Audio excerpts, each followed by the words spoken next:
چند روز قبل اس پارلیمنٹ میں، پارلیمنٹ بلڈنگ کے اندر، اس کے حدود میں جو معزز اراکین ایوان کے ساتھ ناخوشگوار واقعہ پیش آیا تھا، میں شدید الفاظ میں اس کی مذمت کرتا ہوں۔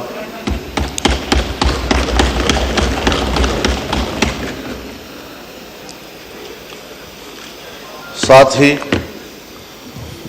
آپ نے اپنے ایوان کے کولیگز کے حوالے سے جو اقدام کیا ہے اس پر میں آپ کو خراج تحسین پیش کرتا ہوں، لیکن یہاں جو ہم تقریریں کر رہے ہیں، اس کی مذمت کر رہے ہیں، یہ صرف اپوزیشن ارکان کے ساتھ نہیں ہوا، بلکہ یہ بذات خود پورے ایوان کے ساتھ ہوا ہے۔ ہر رکن اسمبلی کے ساتھ ایوان کا تقدس وابستہ ہوتا ہے، اور جب اس کی عزت، اس کی آبرو کو بریچ کیا جاتا ہے تو پارلیمنٹ باقاعدہ اس پر ایک کمیٹی بناتی ہے، اس کمیٹی میں معاملات جاتے ہیں، اس کو سنجیدگی سے لیا جاتا ہے۔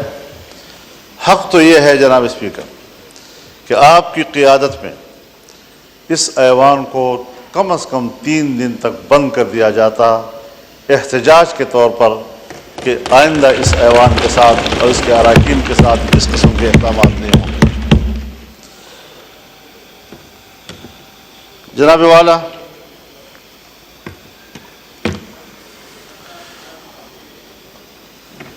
فروری سے لے کر آج تک اس ایوان میں ہم ابھی تک اس صورتحال سے باہر نہیں نکلے جب ایک رکن اسمبلی اپنی ذات اور اپنی ذات کی دفاع تک محدود کر دیا جاتا ہے تو پھر وہ ملک اور قوم کے لیے کوئی کردار ادا نہیں کر سکتا۔ میں پہلے بھی عرض کر چکا ہوں کہ ہمیں کچھ وقت پبلک کے لیے بھی دینا چاہیے۔ میں نے خیبر پختونخوا اور بلوچستان کے امن و امان کے حوالے سے بات کی تھی۔ شاید جناب اسپیکر آپ کے علاقوں میں اس کی حساسیت کا ادراک نہیں ہو پا رہا ابھی تک۔ جن علاقوں میں ذرا امن ہے، کچھ سکون ہے، وہ اس کا ادراک نہیں کر پا رہے کہ جو صورتحال آج خیبر پختونخوا میں ہے یا بلوچستان میں ہے۔ اللہ تعالیٰ اس ملک کو سلامت رکھے، ہمیں اس وطن کی سلامتی، اس کی وحدت اور اس کی یکجہتی عزیز ہے۔ یہ ہمارا گھر ہے، اور اگر کوئی ہمارے گھر کو اجاڑتا ہے تو ضرور ہم نے اپنے گھر کی حفاظت کے لیے کردار ادا کرنا ہے۔ جس وقت میں اس سے قبل یہاں گفتگو کر رہا تھا، 1 ہفتہ پہلے، آج وہاں کی صورتحال مختلف ہو گئی ہے۔ پہلے تو یہ مسئلہ تھا کہ پولیس کے بارے میں میں نے کہا کہ سورج غروب ہونے سے پہلے وہ تھانوں میں محدود ہو جاتے ہیں، انہیں باہر نکلنے سے منع کر دیا گیا ہے، ساری رات صبح تک مسلح گروہوں کے قبضے میں ہوتی ہے، سڑکیں ان کے قبضے میں ہیں، دیہاتیں ان کے قبضے میں ہیں، دیہاتوں کی مسجدیں ان کے قبضے میں ہیں، لوگوں کے بیٹھکیں ان کے قبضے میں ہیں۔ اور اس صورتحال میں آپ مجھے بتائیں کہ پھر ریاست کی رٹ کہاں ہے؟ فوج کہاں ہے؟ ریاست کی دفاع کی قوت کدھر ہے؟ کیا اس کا فرض صرف اس اسلام آباد تک محدود ہے کہ وہ اپنے مخالفین پر دعویٰ بول دیں اور کہیں کہ ہم ریاست کا تحفظ کر رہے ہیں؟ کیا عوام کے کوئی حقوق نہیں ہے؟ آج وہاں پر پولیس نے دھرنے دیے ہوئے ہیں، لکی مروت سے یہ دھرنا شروع ہوا ہے اور اب یہ ڈیرہ اسماعیل خان میں بھی بڑھ رہا ہے، صورتحال وہاں بھی پھیل رہی ہے، باجوڑ میں بھی چلا گیا ہے، بنو میں بھی چلا گیا ہے، اور مختلف اضلاع میں اگر پولیس نے دھرنا دے دیا، بائیکاٹ کر دیا، اپنے فرض کے انجام دہی سے پیچھے ہٹ گئے، آپ مجھے بتائیں کہ کیا صورتحال ہوگی؟ ہماری نہ سنی جائے، کم از کم اپنے ریاستی ادارے پولیس کی تو سنی جائے۔ کہاں ہم کھڑے ہیں؟ کیوں اس چیز کا احساس نہیں ہو رہا ہمارے لیے؟ ہم لگے ہوئے ہیں کہ صاحب ہمارے ہاں آئینی ترامیم کی جائیں، ہمارے ہاں ادارے اور اداروں کے بڑے وہ اپنے ایکسٹینشن کے لیے فکر مند ہیں، اپنے اداروں کی اصلاح اور تقویت کے لیے فکر مند نہیں ہیں۔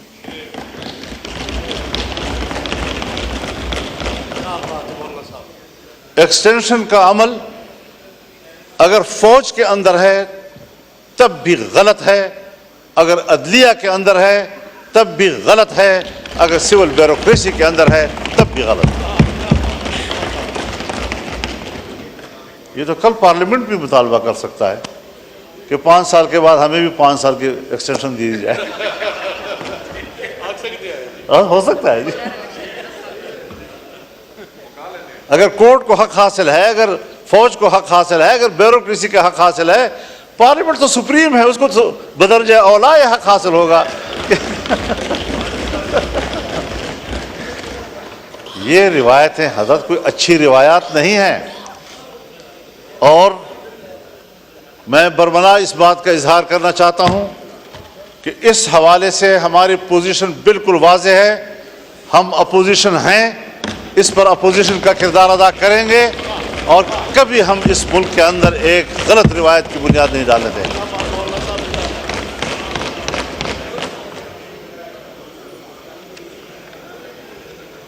جناب اسپیکر، ہم ان مراحل سے گزر چکے ہیں۔ جنرل مشرف کا زمانہ تھا، ہم اپوزیشن میں تھے، ایل ایف او کے ذریعے انہوں نے سپریم کورٹ کے چیف کے جج کی عمر 68 سال کر دی تھی، اور ہم نے لڑ کر اس کی عمر کو 65 پہ لے آئے بڑے مشکل کے ساتھ۔ ایک فوجی حکومت میں فوج کے فیصلے کو ریڈیوس کیا جہاں تک ہم سے ہو سکتا تھا۔ میری اپنی ذاتی رائے یہی تھی کہ ان کو 62 سال تک رکھا جائے، لیکن بہرحال دوستوں کی اجتماعی رائے میں 65 سال ہوئی۔ اس 65 سال کے فیصلے پر ہمارے بھائی ہیں، ہمارے محترم ہیں، پاکستان پیپلز پارٹی اس وقت یہاں ہمارے ساتھ اپوزیشن میں بیٹھی تھی، اپوزیشن میں بیٹھ کر انہوں نے میرے اوپر تنقید کی تھی، ایم ایم اے اوپر تنقید کی تھی کہ آپ نے 65 سال کیوں دیے ہیں ان کو۔ آج آپ ان کی عمر کے اضافے میں وہاں اس بینچوں میں بیٹھ کر اس کی تائید کریں گے؟ کیسے کریں گے؟ کیوں کریں گے میرے بھائی؟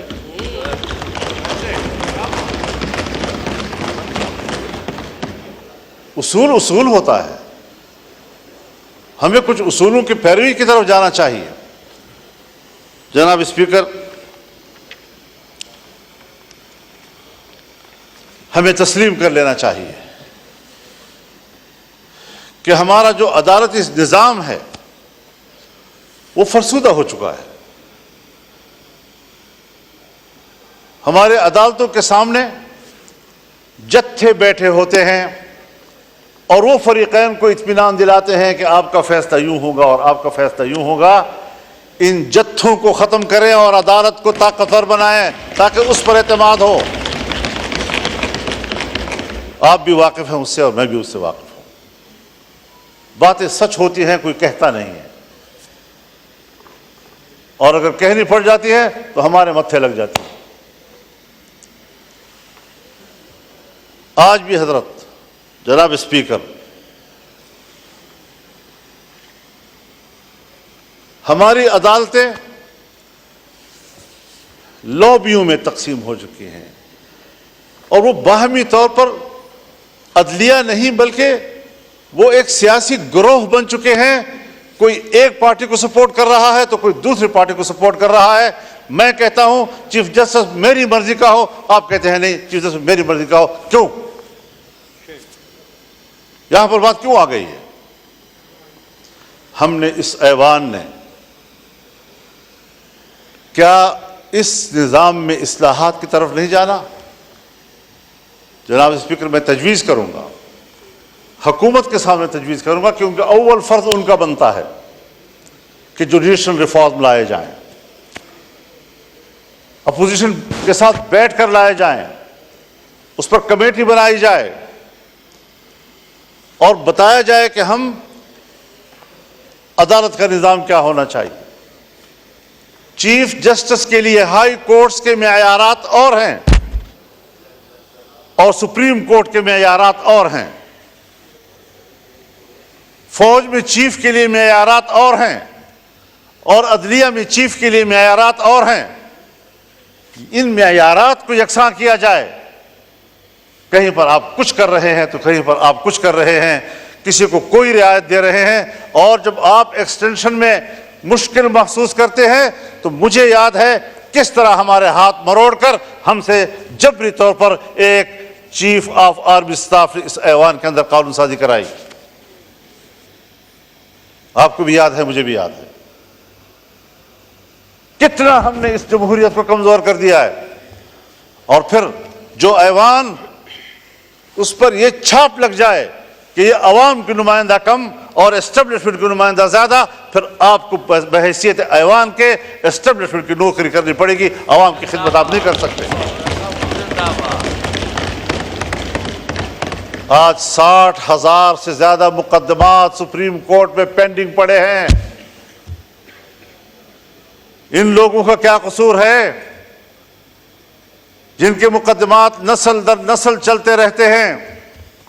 ایک نسل میں مقدمے کا فیصلہ نہیں ہوتا اور ہم پر ایمرجنسی لاگو ہوتی ہے۔ ہم نے آج ایک قانون پاس کرنا ہے، کل دوسرا قانون پاس کرنا ہے، سیاستدانوں کو یہ کرنا ہے، سیاستدانوں کو وہ کرنا ہے۔ اس چیز میں ہم لگے ہوئے ہیں۔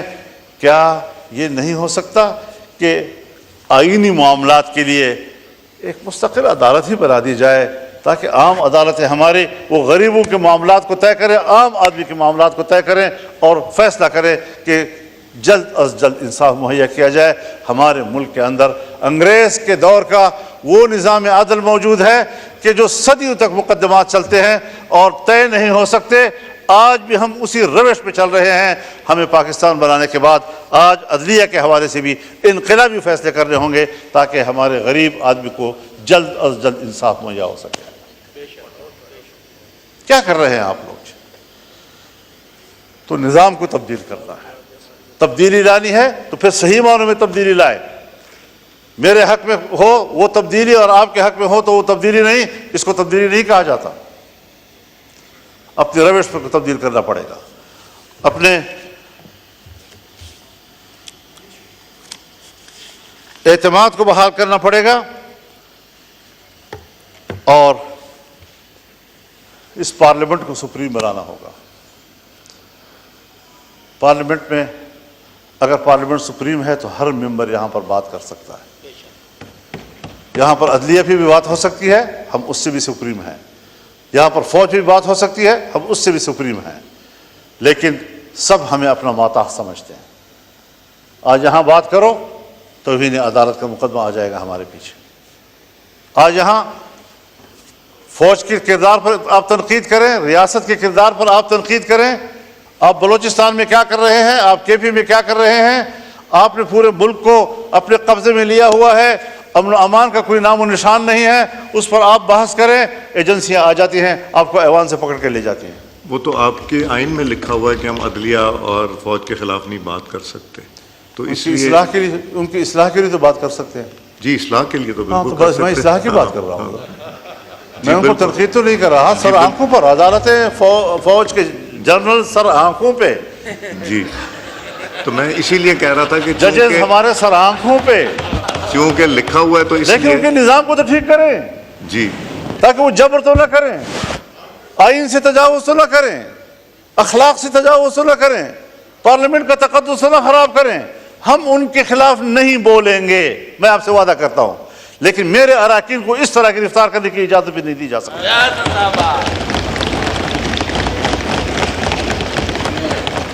آپ کسٹوڈین ہیں، آپ نے صحیح کردار ادا کیا ہے، اور صرف ایوان کی بلڈنگ نہیں، لاجز بھی آپ کے انڈر ہیں، وہاں پر بھی پولیس کو جانے کی اجازت نہیں ہونی چاہیے آپ کی اجازت کے بغیر.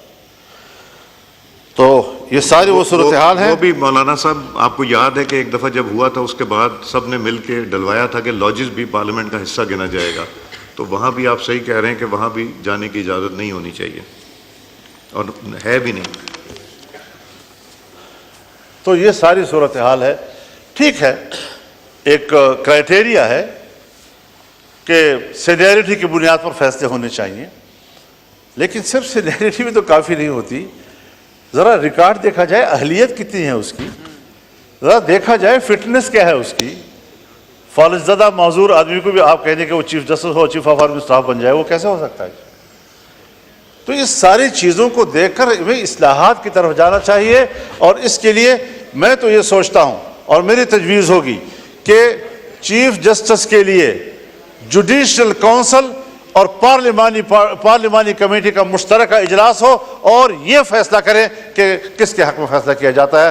پینل لائے جائیں، 3 کے لائے جائیں یا 5 کے لائے جائیں، لیکن اصلاح کی طرف تو جائیں. ممکن ہے میری رائے غلط ہو، میں کوئی ایسی بات نہیں کہہ رہا ہوں کہ خدا نخواستہ کوئی حتمی بات ہے، لیکن اس پارلیمنٹ کو پر اعتماد کیا جائے، اس کی کمیٹی بیٹھے، ان کے ساتھ بیٹھے، سوچے اس بات پر کہ ہم نے عدلیہ کے اندر اصلاحات کیسے لانی ہے، اور ایوان میں پیش کیے جائیں. تو ان چیزوں پر ہمیں فوکس کرنا چاہیے. میری جماعت اس کے لیے سنجیدہ ہے، اور شاید ہم اپنے وکلاء کے مشورے کے ساتھ اس حوالے سے کچھ تجاویز ایوان میں لائیں گے بھی، اور کوشش کریں گے کہ ہم اس ملک کے اداروں کی اصلاحات کی طرف جائیں، اور اداروں کو اپنے حدود سے تجاوز کرنے کے راستے ہم بند کر دیں، چاہے وہ فوج کا ادارہ ہو، چاہے وہ عدلیہ ہو، چاہے وہ بیوروکریسی ہو. اگر پارلیمنٹ، آپ بھی ابھی مجھے کہہ رہے ہیں کہ ہم نے طے کیا ہے کہ ہم نے یہ تنقید نہیں کرنی، اگر میں پارلیمنٹ ہوتے ہوئے اپنے حدود کا احترام کرتا ہوں تو فوج کو بھی اپنے حدود کا احترام کرنا ہوگا، اور ججز کو بھی اپنے حدود کا احترام کرنا ہوگا. یہ اصول ہونا چاہیے. تو ان کی تقرری کے لیے بھی ایک میکینزم ہونا چاہیے، عدالتی اصلاحات ہونے چاہیے. آئینی امور پر کون غور کرے گا، عام آدمی کے مقدمات پر کون غور کرے گا، 60,000 پینڈنگ کیسز جو ہے وہ کس طرح طے ہوں گے. یہ ساری چیزیں وہ ہیں کہ ہمیں ان کی اصلاحات کی طرف بڑھنا ہوگا. میں اس وقت حکومت کو خاص طور پر، اور ٹریجری پر بیٹھے ہوئے معزز اراکین کو خاص طور پر اس طرف متوجہ کروں گا کہ سب سے پہلے ذمہ داری آپ کی بنتی ہے. آپ کو اس بارے میں اقدامات کرنے چاہیے. اپوزیشن کو اعتماد میں لیں، ہمیں اعتماد میں لیں، ورنہ پھر ہم خود اصلاحات کی تجاویز اپوزیشن دوستوں کے مشوروں کے ساتھ پیش کریں گے، اور انشاءاللہ العزیز اس کام کو آگے بڑھانا ہے. اللہ تعالی ہماری مدد فرمائے. وآخر دعوانا الحمدللہ. مولانا صاحب کل ہم نے ایک کمیٹی کانسٹیٹیوٹ کی جس میں سب ہماری جو جماعتیں ہیں یہاں پہ نیشنل اسمبلی میں اس کے ممبران ہیں، اور اس کی اس وقت میٹنگ ہو رہی ہے، اور آپ کا ریپرزنٹیٹیو بھی اگر یہ تجویز وہاں بھی آپ رکھوا دیں تو میرا خیال ہے یہ بڑا موضوع ہوگا. اس میں سبھی جماعتیں، حکومت بھی ہے اور اپوزیشن بھی ہے، تو اس میں جی مولانا صاحب کا مائک کھولیں. بالکل، اس ایک پارلیمانی کمیٹی جو آپ نے بنائی ہے، جی اگر آپ سمجھتے ہیں کہ یہ کافی ہے، دوست بھی یہ سمجھتے ہیں کہ سب کافی ہے، تو ہمیں اس پہ اعتماد ہے. اور اس کے لیے جو ہم نے تجویز عرض کی ہے کہ فیصلے جو ہیں، جس طرح 18ویں ترمیم نے ہم نے فیصلہ کیا تھا، اور 18ویں ترمیم کے ذریعے سے ایک پارلیمانی کمیٹی اس حوالے سے بنی تھی، میں کہتا ہوں کہ جوڈیشل کونسل کو بھی اس میں شریک ہو جانا چاہیے، پارلیمنٹ کو بھی شریک ہو جانا چاہیے. اور پھر جو 19ویں ترمیم آئی اس میں پارلیمنٹ کو بلیک میل کیا گیا. ایک جج صاحب نے اپنے لیے بلیک میل کیا اس پارلیمنٹ کو. اس 19ویں ترمیم کو ختم کر دینا چاہیے، 18ویں ترمیم کو دوبارہ بحال کر دینا چاہیے. صورتحال خود بخود بہتر ہو جائے گی.